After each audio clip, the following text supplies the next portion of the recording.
scenery and unmatched service sets the stage for unforgettable memories. And with deals perfect for family, friends, and every special occasion. The Patio Bella is where every moment becomes a celebration.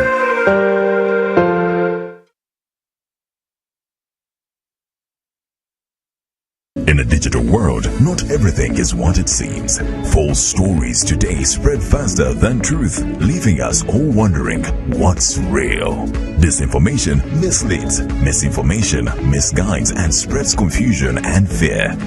Dismiss, a campaign to help you think critically, question wisely, and verify thoroughly.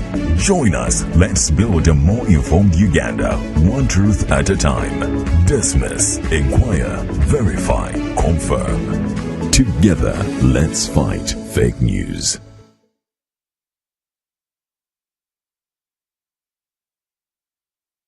Bellazuri, the first makeup brand made in Uganda. With German technology, especially made for African skin. Roots of beauty. Affordable cosmetics that last all day. This Christmas, enjoy 10% off all Bellazuri products.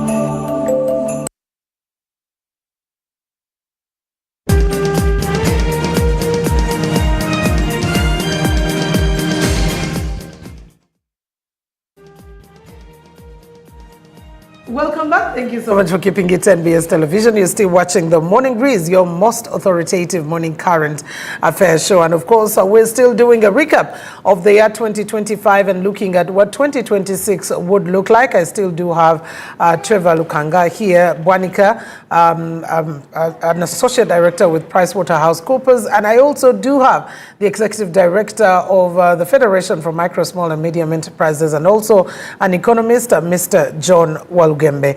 As we went for a break, we were doing an overview of what 2025 looks like. But Trevor, let me come back to you.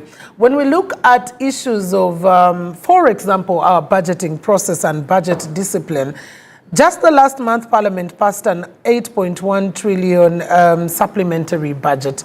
To what effect, especially when it comes to budget discipline and funded priorities, but also just being able to have a value for money audit at the end of the day? Yeah, Mildred, the fiscal discipline is still a challenge, and it stems from two things. When you look at the revenue is not adequate, it's not sufficient on one hand, but then also on the other hand, the expenditure that we're having is also way excessive and very much inclined towards the current expenditure. Now, if you go and get a supplementary, you're still looking at, you're not getting a supplementary because development expenditure is simpler to budget for. You know, there's going to be a road, there's going to be a bridge, I need to build that within a period of so much. Now, the challenge is, once you have a shortfall in revenue and also the current expenditure, which you cannot postpone, because now people's salaries have got to be paid, and people have got to go for conferences and all those things. That becomes a challenge. Now, when it comes to the supplementary budget, once you're getting money to fund current expenditure and not development expenditure, then there is always going to be a problem. So how do you get out of that? It's two things. You either grow the revenue or you reduce the current expenditure. Sure. Otherwise, if you don't tackle the two, then you're always going to have a problem of getting supplementary expenditures, which we have seen consistent over the years. And growth of revenues has been one of the biggest elephants in the room. What do you see? Our level of informality is very high. There is a lot of complaint about our taxing policy. How do you see us growing the revenue aspect? There's I mean, over the break, we're talking about the incentive to formalize. There's got to be an incentive for people who are engaged in businesses, small businesses, micro businesses and all, even the bigger businesses, those that are not compliant. There's got to be an incentive for them to formalize. Because if you do not create an incentive to formalize, then you're always going to collect substantially from the formal economy. And that's what we are suffering. So one, what has government done in order to incentivize that? They've come up with waivers of interest and penalties in terms of trying to make sure, okay, when you come, disclose, do a voluntary disclosure, then the interest and penalties will be waived.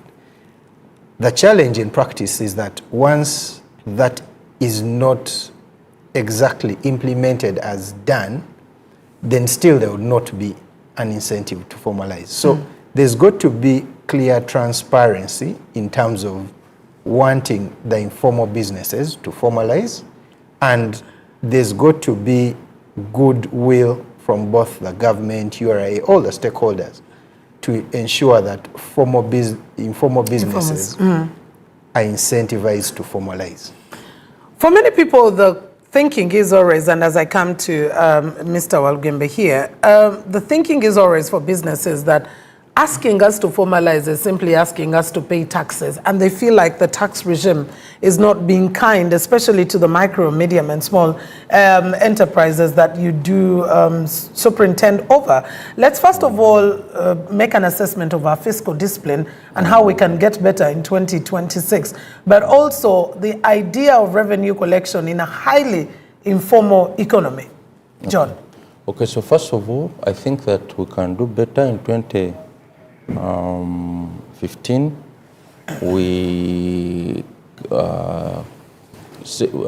passed the Public Finance Management Act, and in that, government commits itself to sign what they call a fiscal responsibility charter or something of that